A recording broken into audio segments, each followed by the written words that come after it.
Boa noite a todos.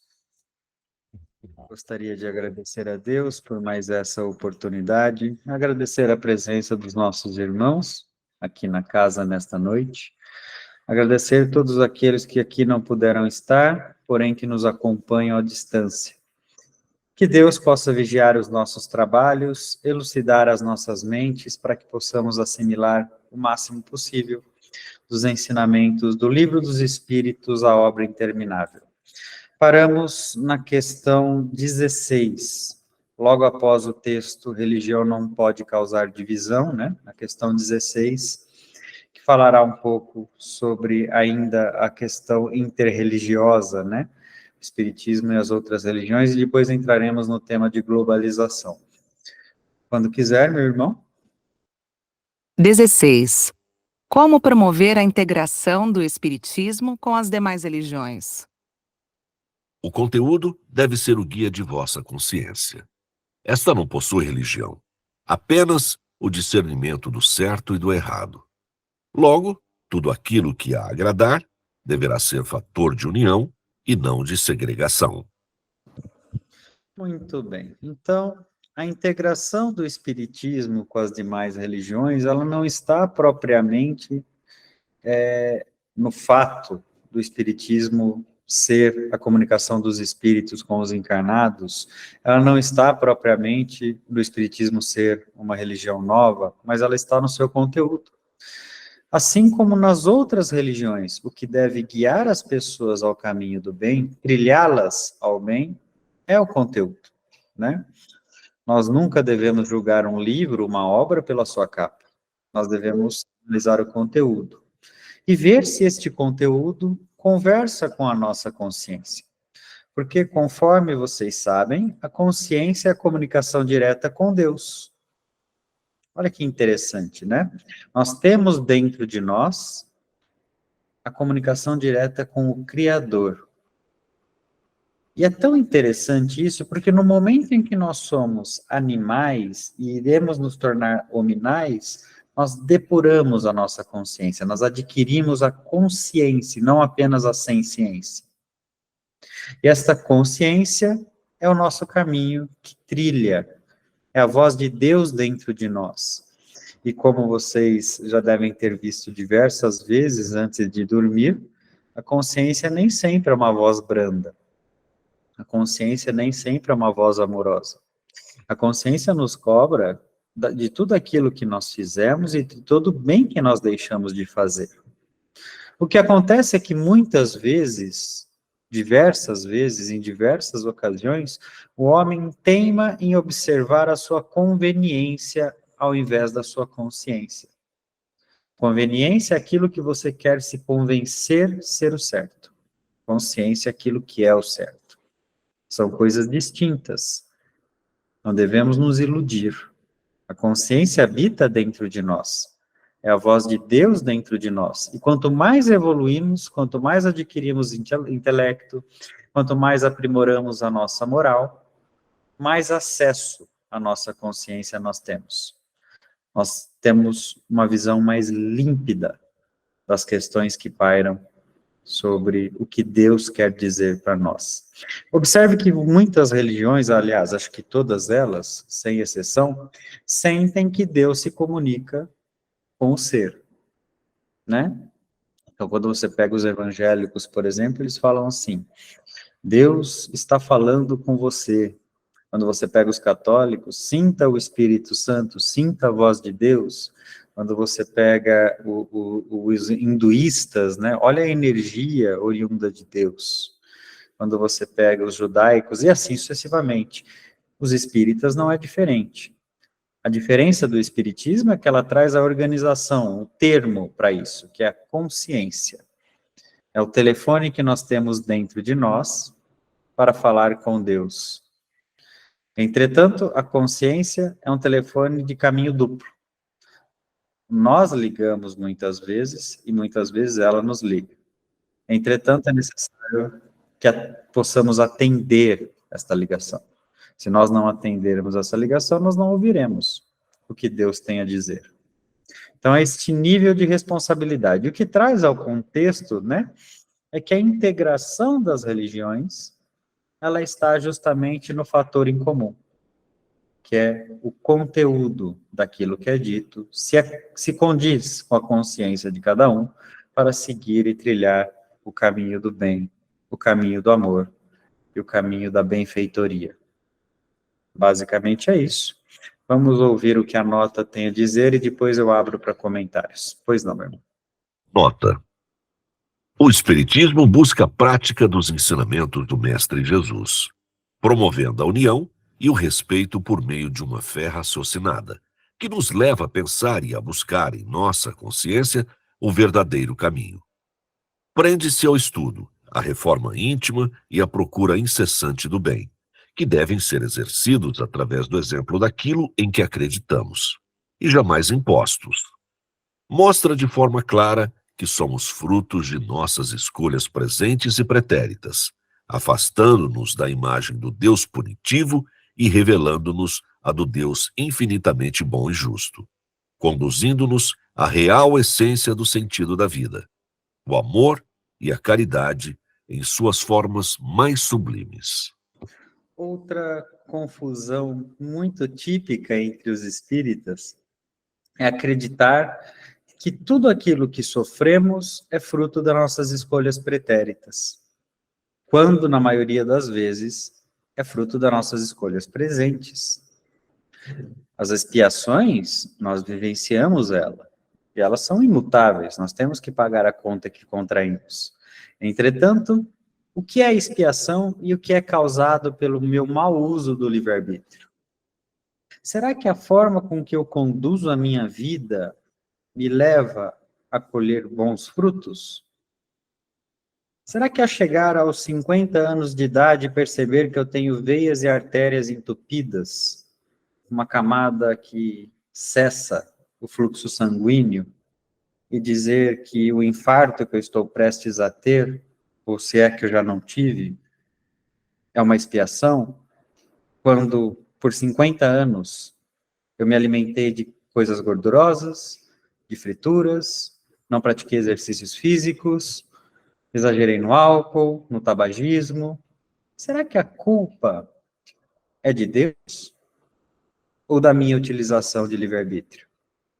Será que é fácil, né, muito fácil dizer que a minha cirrose hepática é uma expiação e esquecer dos litros e litros de álcool que eu consumi durante toda a minha vida? Dizer que a minha solidão é uma expiação, mas esquecer da forma com que eu trato as pessoas que estão ao meu redor?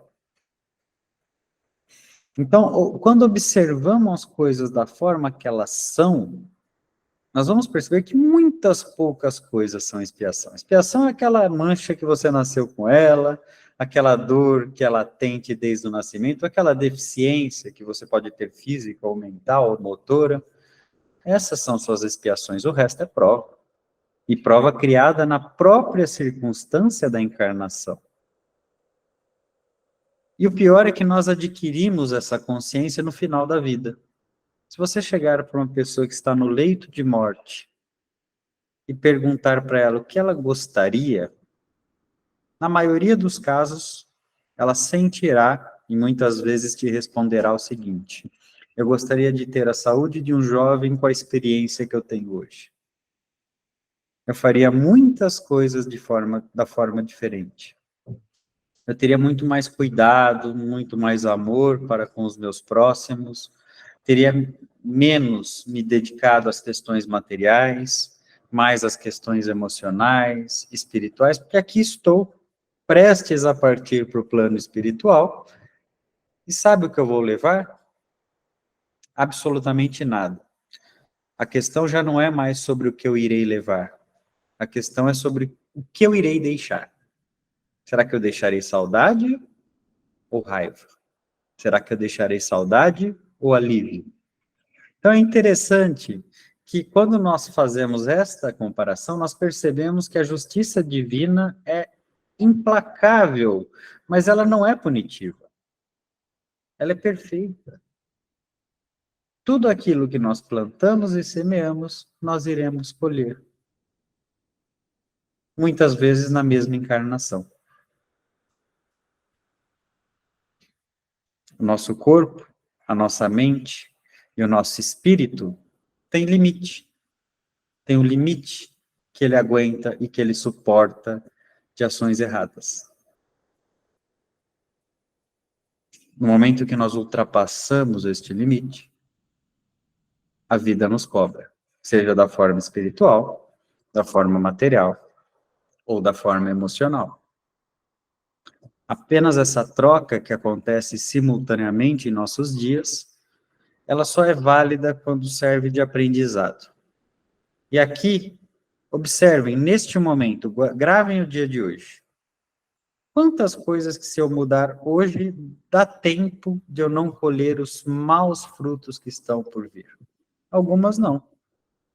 Aquele joelho que doeu de tanto eu correr, ou de não fazer o fortalecimento correto, a minha vista, que eu poderia ter cuidado melhor, essas não voltam mais, mas quantas ainda podem ser impedidas pelas mudanças atuais? Então, uma reflexão, né, sobre a vida e sobre a ligação do real conteúdo do nosso ser com a consciência, que é a comunicação direta com o Criador. Dúvidas? Quando você citou, falando da conveniência, quando nós deixamos de ouvir a nossa consciência, e não queremos ouvir essa comunicação. E dentro dos meus estudos, vejo até algumas leituras que a angústia é um fator muito que avisa. Seria ela o fator físico que nos avisa de quando a gente não quer ouvir a verdade, uma forma de fuga, que provoca depois o adoecimento psíquico, porque aí vai uma reação atrás da outra. Sim, quando nós não ouvimos a nossa consciência, nós ficamos angustiados. Entretanto, muitas vezes nós conseguimos não ficar angustiados ouvindo a conveniência, porque nós acreditamos na própria mentira que nós forjamos. Nós não enfrentamos as coisas com os valores que nós possuímos. Quando nós estamos angustiados, é que nós aprendemos a lição. Então, o mal que eu pratico já me causa incômodo. Mas não existem tantas pessoas, tantos encarnados na Terra que praticam o mal e dormem. Esses estão amparados em suas conveniências. Entretanto, o momento em que partirem para o plano espiritual, irão se deparar com a tela mental, né? E aí, certamente, irão enfrentar tudo aquilo que fizeram. E isso ocorre com todos os encarnados, mesmo aqueles que praticaram o bem na Terra. Certamente terão pontos a melhorar, ainda mais no mundo de provas e expiações. Pois não? Boa noite a todos. Eu só queria confirmar isso que você acabou de dizer sobre as aflições, que na obra de 1857 fala as causas, né, das nossas aflições atuais e as pretéritas, de uma forma bem clara também, como você acabou de relatar aqui para nós. Só não lembro se é no Evangelho ou se é no Livro dos Espíritos. Em ambos. E também no céu e no inferno. Então, fazendo uma observação, então, quando a gente chega ao ponto de se angustiar, de estar incomodado, podemos considerar que é um passo adiante para se promover a mudança? É uma oportunidade. Agora, ficar angustiado e não fazer nada, você tem dois problemas. Além de ter perdido a paz, você não resolverá o problema da sua angústia, né? Então, é uma oportunidade. A angústia é uma oportunidade de reflexão. O que eu preciso fazer para tirar essa angústia, né? Aí chegaremos a questões que muitas das depressões hoje vividas, né, vivenciadas, não têm origem orgânica. Algumas sim.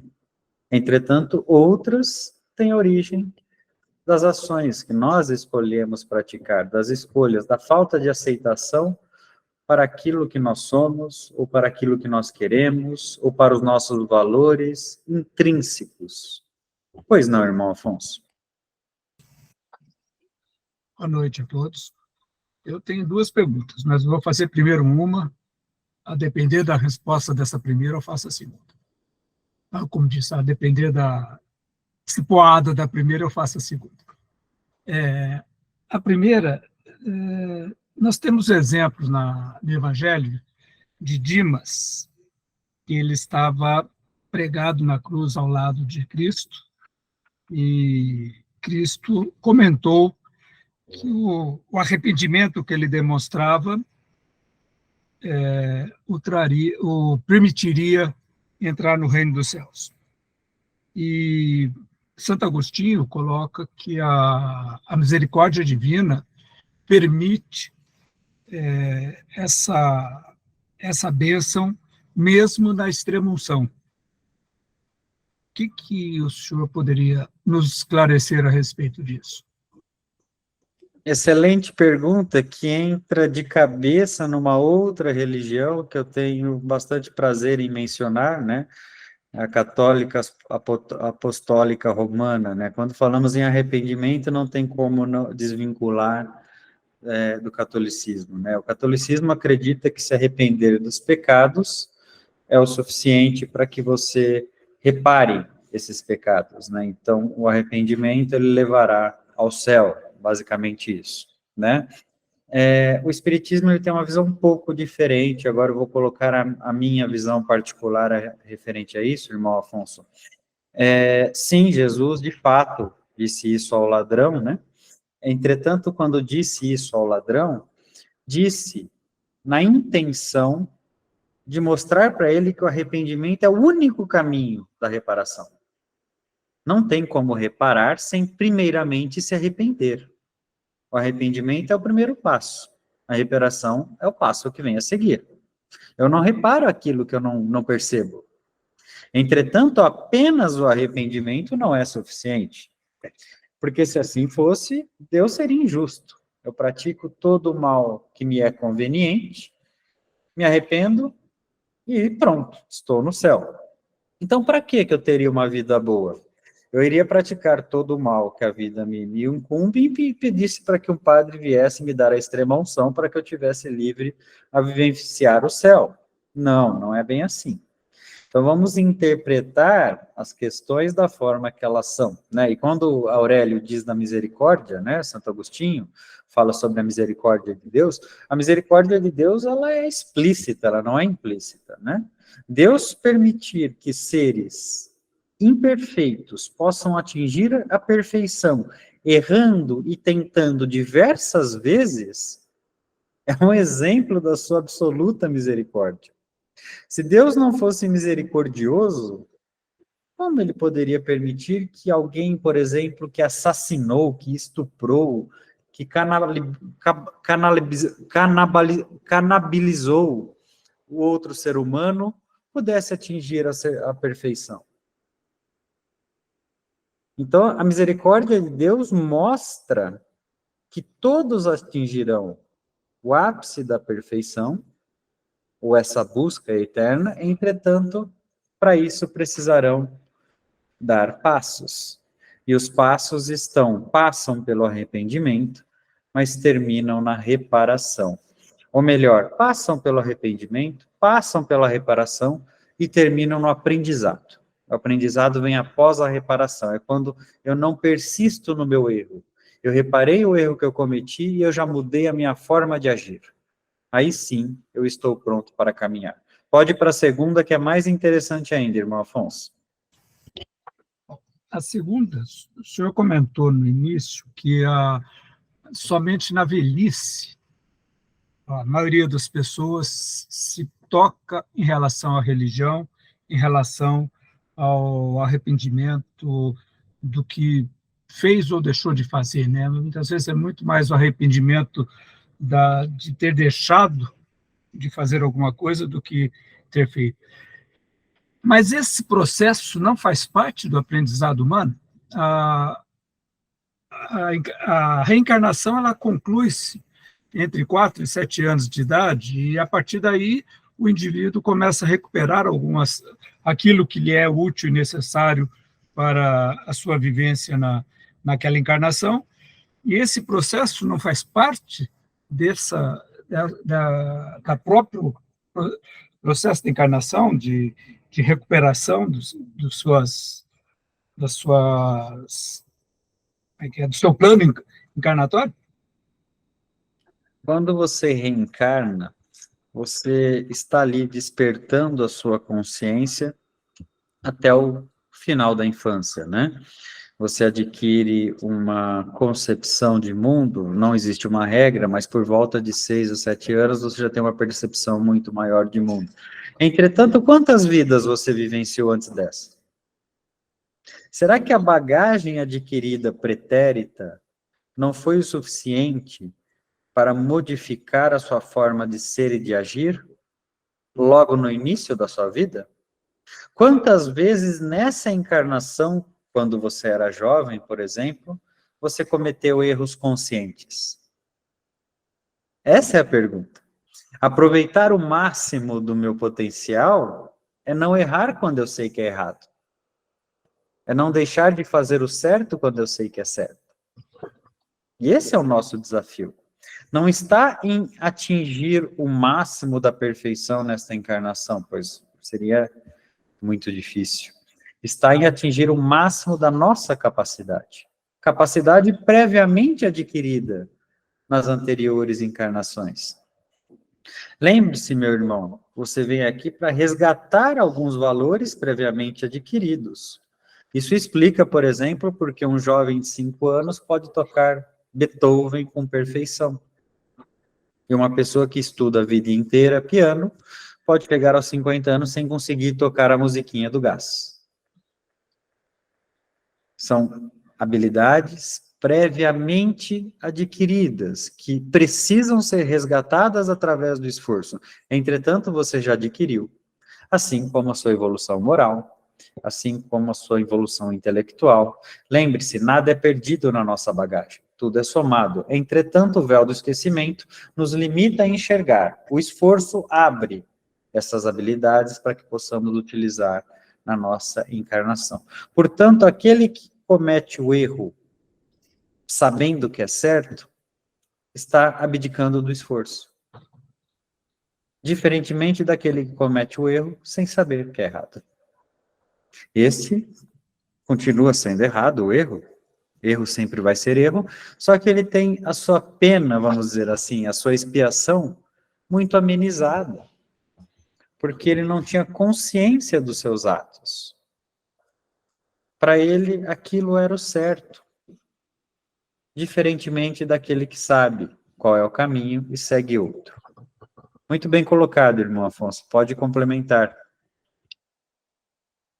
O que eu vou complementar é em relação à culpa, que geralmente a Regiane até chamou atenção para isso, que a psicologia, ela coloca que é necessário se livrar da culpa para ter uma vida plena ou para ter uma relação plena consigo mesmo.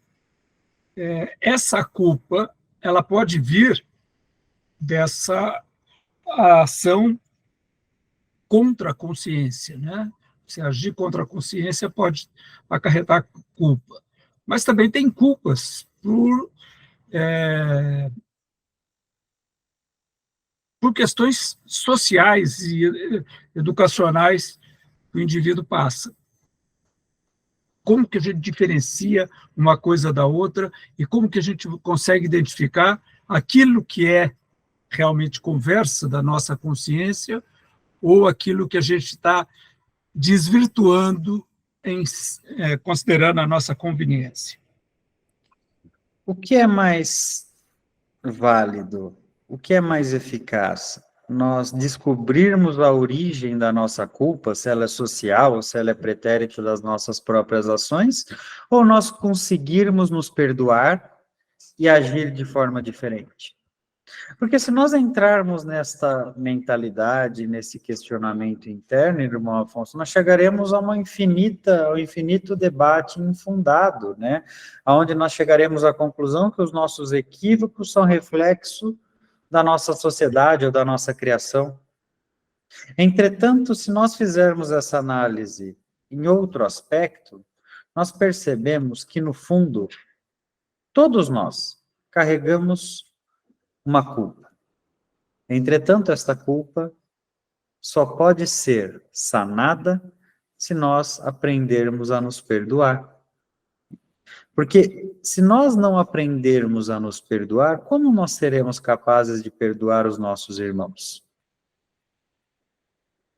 Então, o que eu quero dizer é o seguinte: não importa se é uma influência do meio em que eu vivo, ou se é algo oriundo das minhas próprias ações, para que eu possa melhorar, previamente eu preciso me perdoar. Me arrepender e me perdoar de todo o mal praticado. Só que não basta você se perdoar e não fazer nada a respeito. Os pais costumam ensinar aos seus filhos a palavra desculpa, logo na primeira infância. Então, quando alguém comete um equívoco, uma criança comete um equívoco, o adulto orienta ela a chegar a outro e dizer desculpa. Só que será que os pais têm ensinado aos seus filhos o significado da palavra desculpa? Será que os pais têm ensinado aos seus filhos o porquê eles devem pedir desculpa? O que realmente a palavra desculpa resolve? O que de fato ela define? Qual que é a diferença de pedir desculpas a alguém ou não pedir? Onde está a real diferença? Pois não. E reconhecer o erro. Exatamente. A diferença está em reconhecer o erro. Pedir desculpas sem reconhecer o erro é gastar saliva. Pois não. Meu irmão, você falou bastante aqui para nós sobre o arrependimento e a reparação. Então, eu gostaria de que você comentasse um pouco mais. Nós temos todos os nossos compromissos do pretérito e viemos no mundo de expiações e provas para poder nos ajustar. As nossas dívidas não são poucas, são grandes. Fazer o bem ameniza esse tipo de reparação? Fazer o bem amplifica a sua potencialidade de evolução, ameniza diversas provas que você enfrentaria e, é claro, que elimina até mesmo algumas que você compatibilizou na contabilidade divina. Entretanto, fazer o bem não basta. É necessário também pagar o mal. É por isso que você vivencia muitas vezes, observa muitas vezes pessoas extremamente bondosas que sofrem absolutamente nessa encarnação. Entretanto, o fato delas serem bondosas, além de amenizar a prova desta, está gerando créditos futuros, onde ela não precisará sofrer nas próximas. Fazer o bem é o único caminho. Não existe outro. Pois não. Voltando na fala do Afonso, que falou sobre o perdão, o não reconhecimento do auto-perdão, quando a pessoa não consegue se perdoar, seria um sentimento de que ela se acha tão perfeita que não admite errar? Às vezes não. Às vezes ela se sente incapaz de se perdoar. São muitos os casos. A mente humana tem diversos labirintos que pairam sobre diversos sentimentos, seja por vitimismo, seja por egocentrismo. Muitas são as esquivas que nos tiram da direção do perdão. Perdoar é difícil. Mas perdoar é tão difícil que o Mestre Jesus escolheu um método interessante para nos ensinar a perdoar, né? Será que o nosso perdão é mais difícil do que o perdão que Jesus teve que dar àqueles que o colocaram na cruz? Quando nós falamos que deveríamos aprender com a passagem de Jesus, estamos falando disso. Será que perdoar aquele que deve para você, perdoar aquele que te ofende, perdoar aquele que te agride, é mais doloroso do que perdoar aquele que te colocou pregado numa cruz, está crucificando você pelo bem que você fez? O que devemos aprender com essa passagem de Jesus? Devemos lamentar e sentir dor por aquilo que aconteceu? Devemos hostilizar Judas? Pegar o boneco do Judas, colocar no pontilhão da cidade e dar pauladas? Ou devemos seguir os exemplos? O que Jesus preferiria dessas três alternativas? Seguir seus exemplos. Porque perdoar aqueles que a gente ama se torna fácil. E perdoar aqueles que a gente acha mais difícil, esse é o nosso aprendizado. De aprender a perdoar a todos. A vida te ensina que você não precisa perdoar quem você não ama. Você precisa perdoar quem você ama. Porque aquele que você não ama não é capaz de te ofender.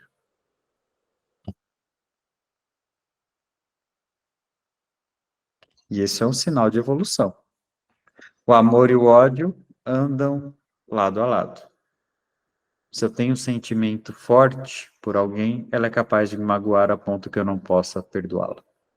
Se eu não tenho, por que ela me ofenderia? Pode seguir.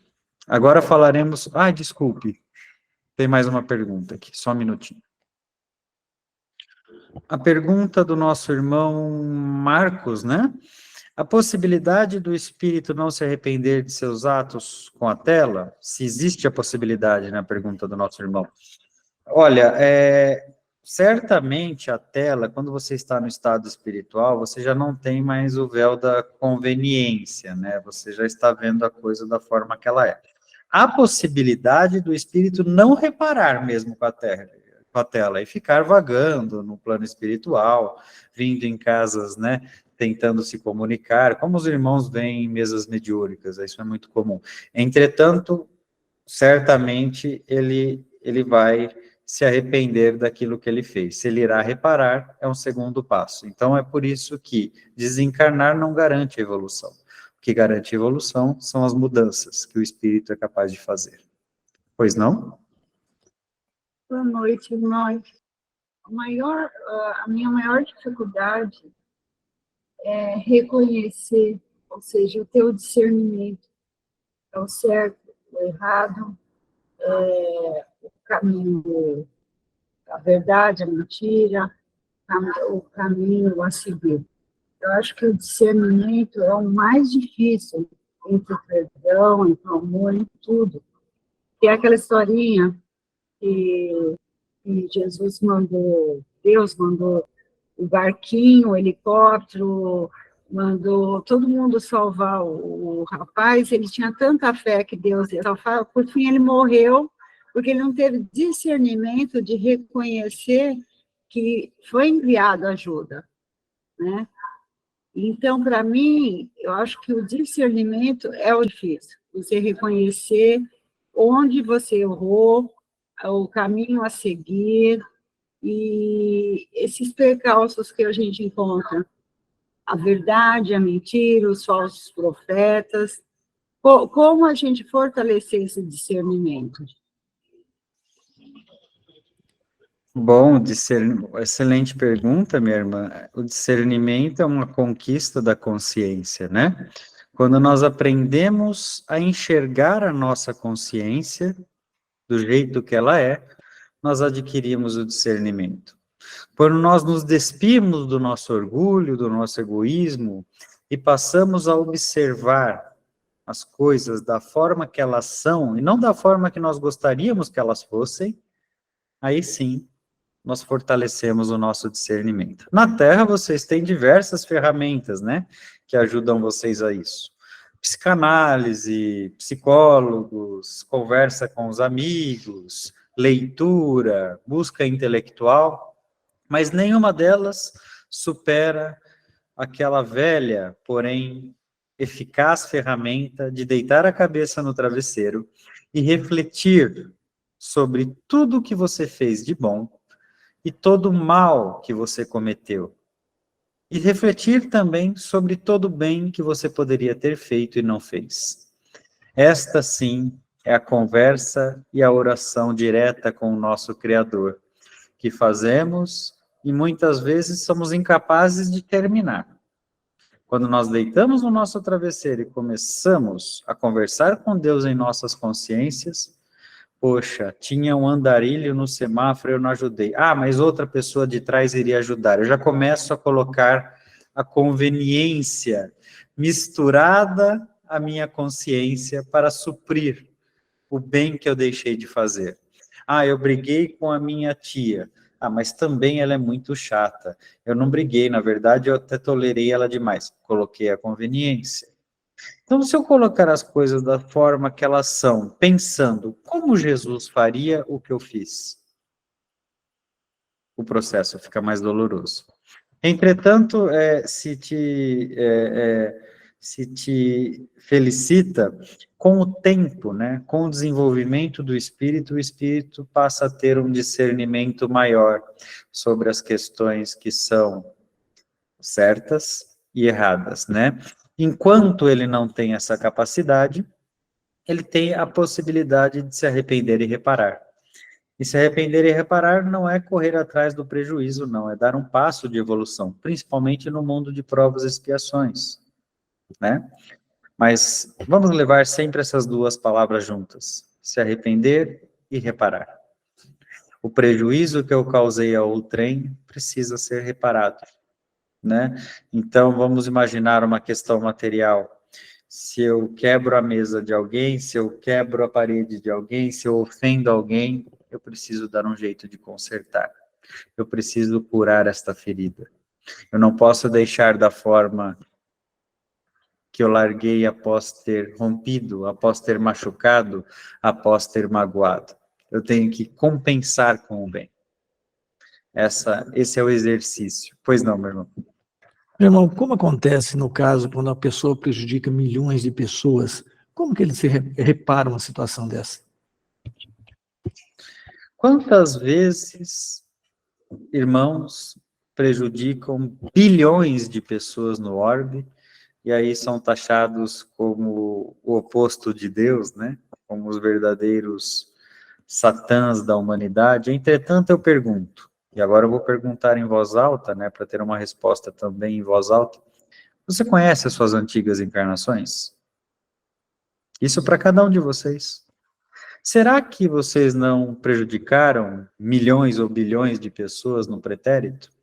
Então, quando eu não conheço a minha antiga encarnação, eu tenho que entender que, sim, há aqueles que prejudicam, mas só há o prejuízo aos que permitem ser prejudicados. Vamos entender que o prejuízo não é aquilo que ocorre de forma material, mas aquilo que eu somatizo para o meu espírito. O homem que mata toda uma população responderá por isso, certamente. Entretanto, os espíritos que são vítimas deste holocausto, eles não têm prejuízo espiritual. Eles partirão para o seu progresso, para a sua evolução. O prejuízo é daquele que cometeu, e não da vítima. Deus jamais puniria uma vítima.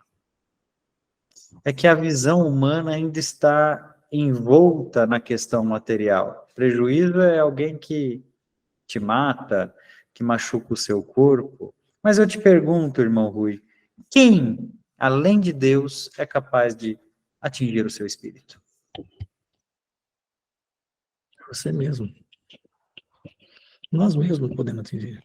Exatamente. Só nós e Deus somos capazes de arquitetar o nosso espírito.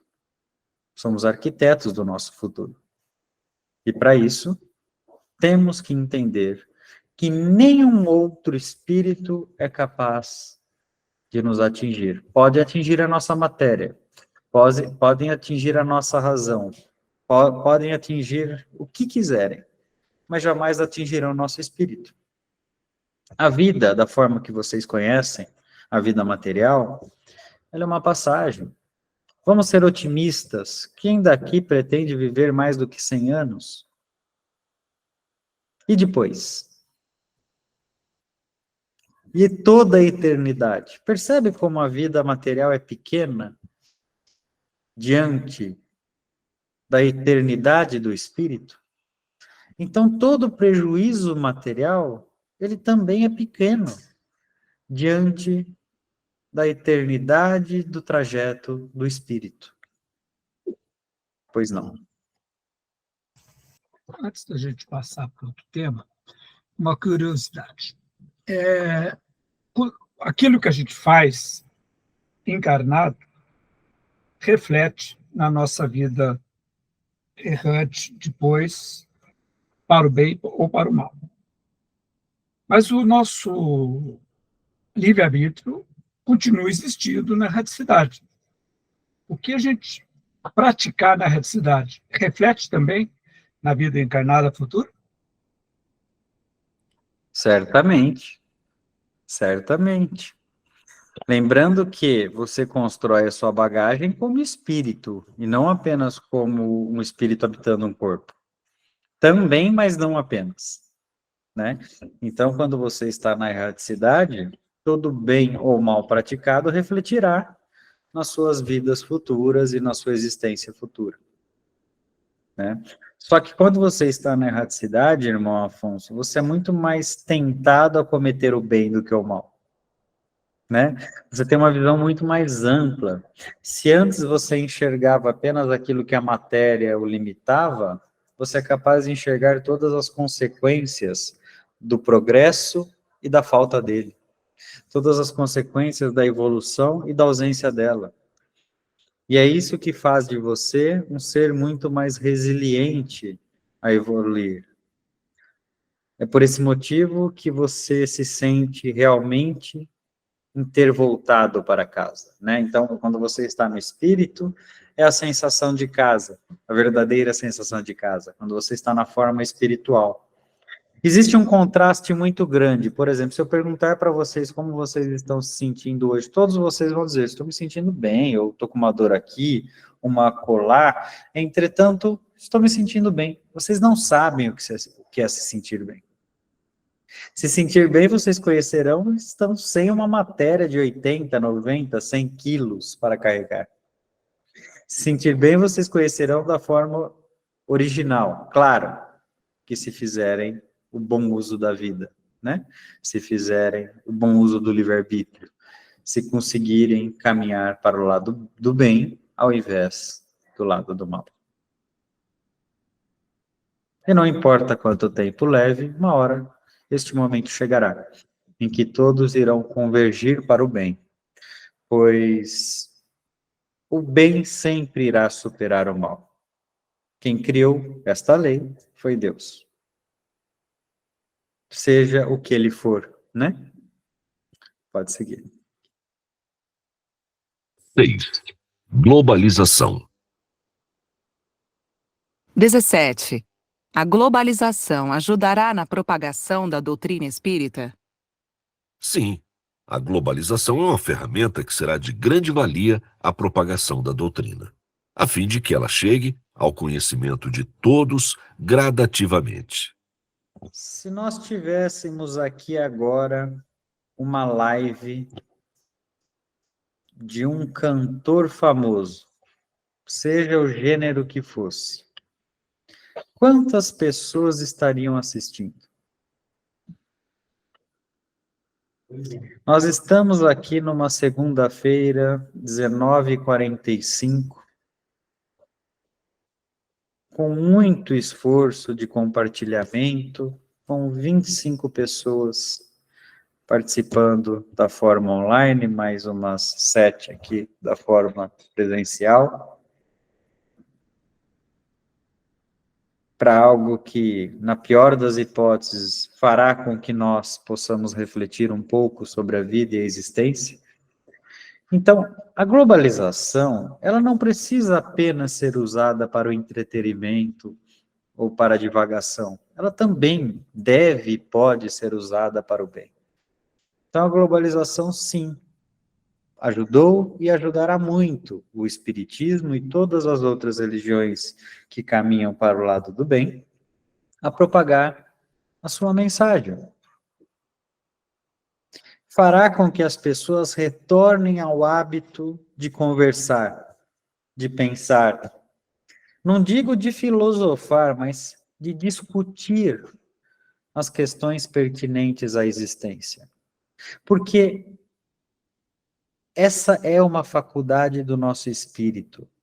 As pessoas pensam não gostar, mas todos gostam. Isso faz parte do ser humano. O ser humano precisa disso. A reflexão faz parte da existência. Então, sim, a globalização ajudou e irá ajudar cada vez mais, principalmente se nós ajudarmos ela a ajudar, né? Se nós tivermos uma atitude proativa em relação a isso.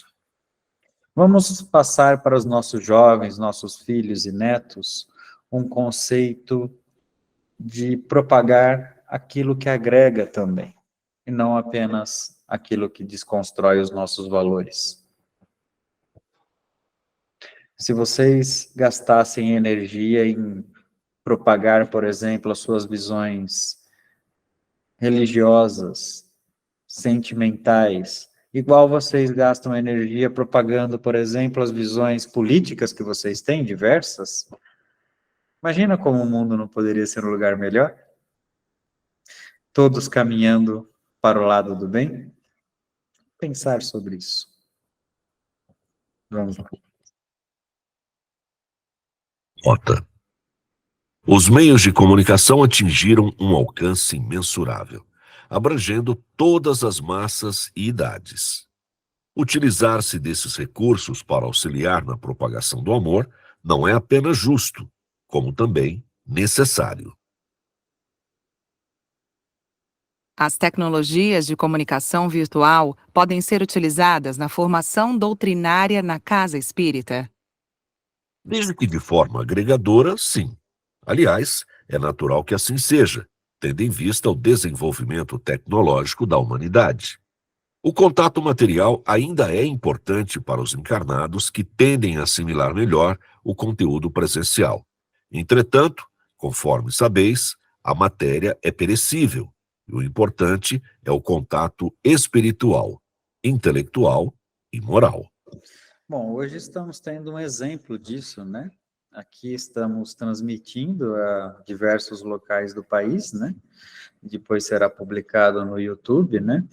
Onde todos podem assistir o nosso estudo de forma híbrida, né? Entretanto, né, estamos fazendo isso com a tecnologia, com o intuito de utilizá-la para o bem, com o intuito de somar, né, as nossas plurais questões de consciência. Pois não, menino? Como o irmão tocou no assunto da política, né? Se a gente propagar a parte religiosa, como a gente propaga a política, usar os meios de comunicações para estar divulgando a religião, o amor, a fraternidade, ou seja, né? Usar a internet para o bem. Então, é uma questão do irmão, se poderia estar esclarecendo para a gente essa agenda 2030, que os meios de comunicações estão dominados pelos inimigos globalistas, que há o pessoal do mal por trás disso, que manipula as informações, deturpando, mentindo. Então, independente de ser apartidário ou não, mas que existe a agenda, como que é o nome? 2030. Então, eu queria saber se realmente isso é folclore, lenda, ou se realmente existe essa falange do mal que está dominando os meios de comunicação. Bom, aqueles que estudam o Espiritismo, principalmente as obras básicas, né? E quando eu digo básicas, agora eu não estou nem falando da obra interminável, que também é básica, mas veio após, né? Entende que a influência do Espírito ela é limitada pelo livre-arbítrio do homem. Nenhum espírito pode apertar o gatilho para você. Nenhum espírito pode apertar o enter para você. A divulgação das notícias verdadeiras ou falsas de um partido ou de outro, de uma visão ou de outra, é feita pelos encarnados, que tomaram essas decisões. Entretanto, elas só são sustentadas porque existe aqueles que assistem. O mal só é sustentado porque tem público para ser sustentado. E o bem só não é propagado porque não tem público para ser propagado. Então, quando nós dissemos que o bem, o amor, o espiritismo e as outras boas religiões, né, elas devem ser propagadas, é porque é um sinal de mudança da humanidade ao ponto de buscar esses conteúdos. A questão não está naqueles que emitem, está em vocês que recebem. E parece um grupo pequeno, mas que pode gerar uma projeção geométrica se conseguirem criar essa cultura ao seu redor. E eu não falo dos nossos estudos, não, aqui nossos estudos são muito simples. Quantos conteúdos bons que existem para serem buscados, aprendidos e compartilhados, e não apenas aquilo que me entretém. Então, não acredito em falanges que comandem mentes midiáticas a cometer o mal. Eu acredito em decisões de encarnados que, por interesses econômicos, ou de ego, ou de poder, apertam o enter para questões que não acreditam. Da mesma forma que eu acredito também em intenções de encarnados que apertam o enter para aquilo que acreditam e propagam o amor. Então, sempre haverá o mal e sempre haverá o bem. O mal, ele é mais interessante, é mais tentador. O mal, ele supre o nosso desejo, a nossa vontade imediata. Ele conversa com os nossos instintos primitivos. O bem não parece tão bom assim. O bem é doloroso, o bem gera enfrentamento, o bem gera reflexão, entretanto, ele está disponível. Né?